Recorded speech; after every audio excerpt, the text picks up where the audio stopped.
From Wall Street to the White House, this is the Larry Kudlow Show. So in Joe Biden's Washington, or what's left of it, we have presidential pardons of sons, one of them. And now we're talking about preemptive pardons, which I do not understand at all, but somebody who does is our next guest, Professor Alan Dershowitz, Professor Emeritus at the Harvard Law School, and good friend. Professor Dershowitz, thanks for doing this, sir. We appreciate it.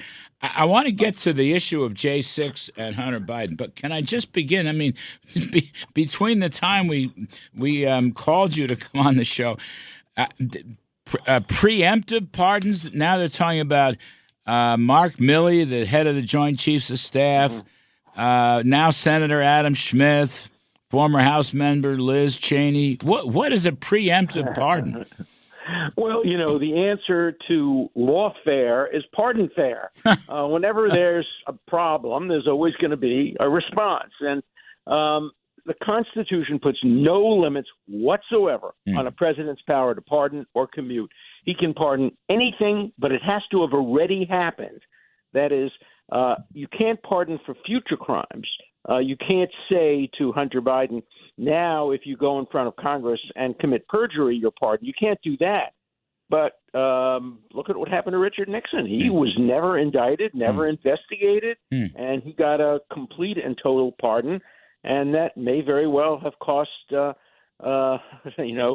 president who pardoned him. Yeah, Jerry Ford may have lost because of it. May have lost because of it. It was a bold thing to do. Look, I would love to see Biden pardon Trump and say, look, this is the end of lawfare and the end of pardon fair. Let's do this. Let's pardon Trump. Let's forget about it, and let's let New York pardon him and Georgia pardon him. Let him get on with the next 4 years of being a great president, and let's stop this cycle of lawfare and pardons.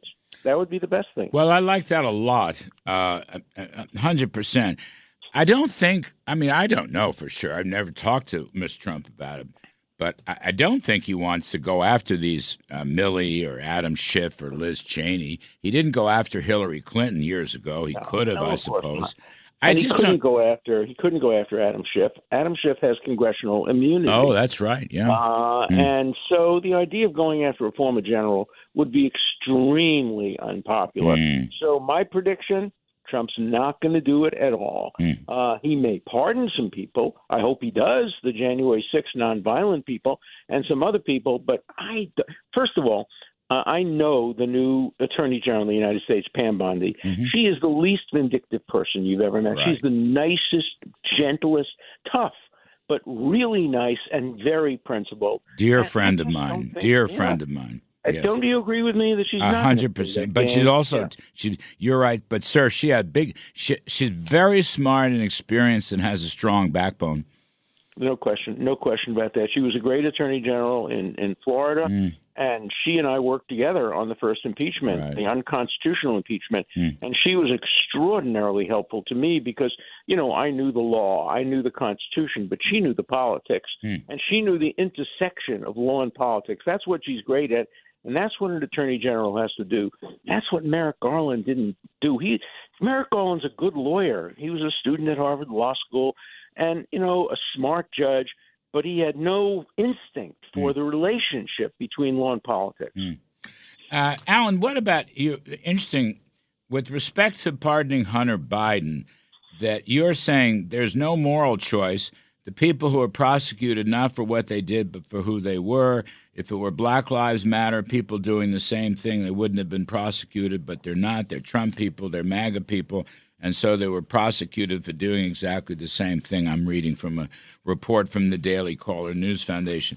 Your point is, having pardoned Hunter Biden, it's now time to at least pardon the nonviolent J6 people. And it would be so brilliant for Joe Biden to go out on a high road, having done that himself, not waiting for Trump. He's not going to do it because the left wing of the Democratic Party would be furious with him. And remember, the left wing, we already have AOC running to become kind of one of the heads of the Democratic Party.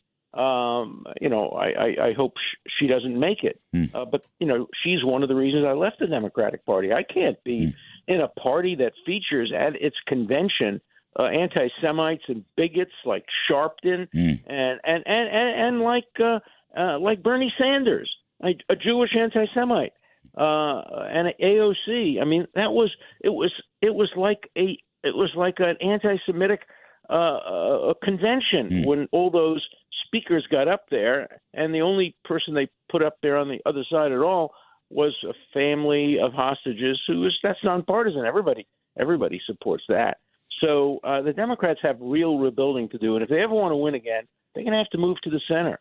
And they're not doing it. They haven't learned their lesson. My dad works in B2B marketing. He came by my school for career day and said he was a big ROAS man. Then he told everyone how much he loved calculating his return on ad spend. My friends still laugh at me to this day.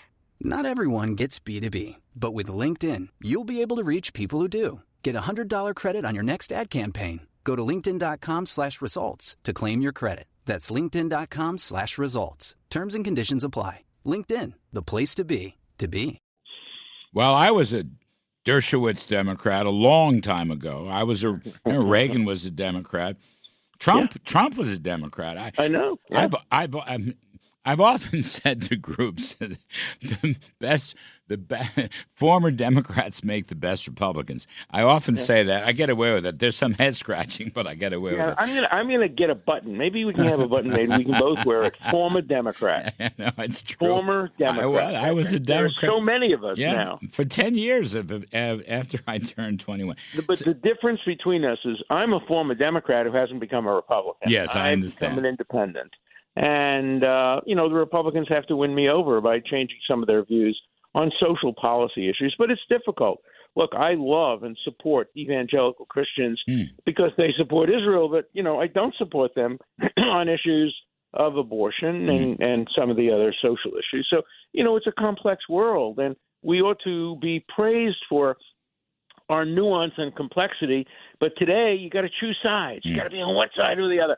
I get emails every single day from Republicans hating me because I'm not yet a Republican, and from Democrats hating me because I'm no longer a Democrat. The country isn't ready for people with nuance, independence, and one of the reasons your show is so incredibly popular and well-deservedly popular is you present all sides of nuanced issues, and you do it so well. I don't do personal ever, and I don't care what your party registration is, yours or anybody else.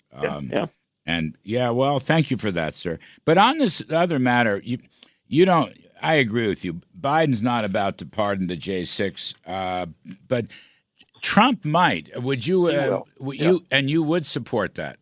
Oh, absolutely. Yeah. Only the nonviolent ones. Yeah, that's right. Yeah. Now, that's look, right. I have to publicly state I have a young law student who went just to listen to the speech and then was waved. We have a videotape showing it. Waved into the Capitol, spent 6 minutes or so there, didn't do anything, and he's been indicted and was not allowed to graduate from law school. So I'm defending him. Wow. And I'm going to seek a pardon if we can get it. I'm hoping the court will throw it out so we won't need a pardon. But this is not a kid whose legal career should be ruined because he didn't agree with the election results. Look, I don't agree with them. I thought the election was not stolen. I wouldn't have joined that demonstration, but, I don't defend just people I agree with. What did you think about Joe Biden pardoning Hunter? What was your initial thought? I knew it was going to happen. Yeah. Look, I predicted it on my podcast. I didn't predict that he would do it.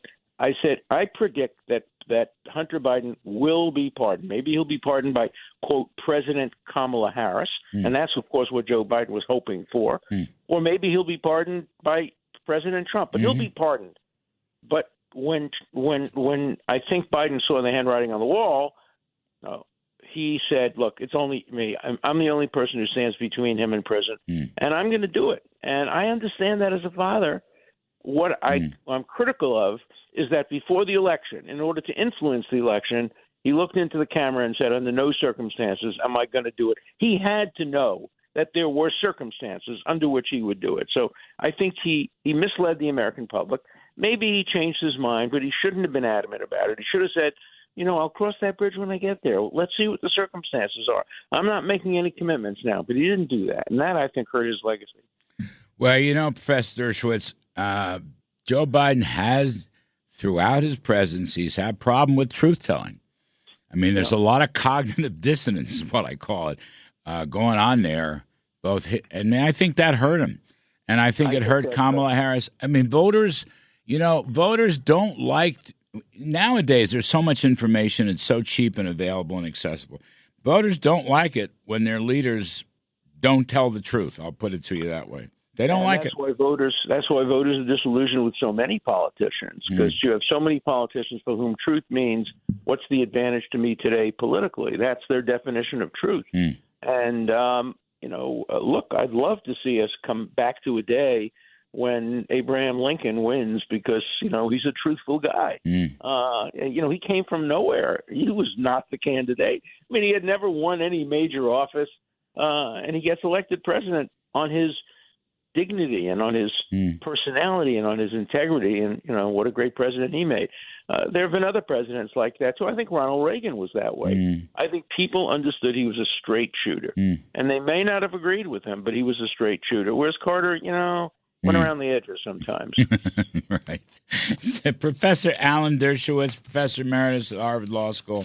Wonderful to hear your voice, sir. Thanks for helping us, as you always do. Thank you. All right, folks, we'll take a quick break. On the other side, Ambassador Robert O'Brien is going to talk to me about Kash Patel and the FBI and what's Trump going to do to Hamas if they don't release the hostages. I'm Kudlow. I'll be right back.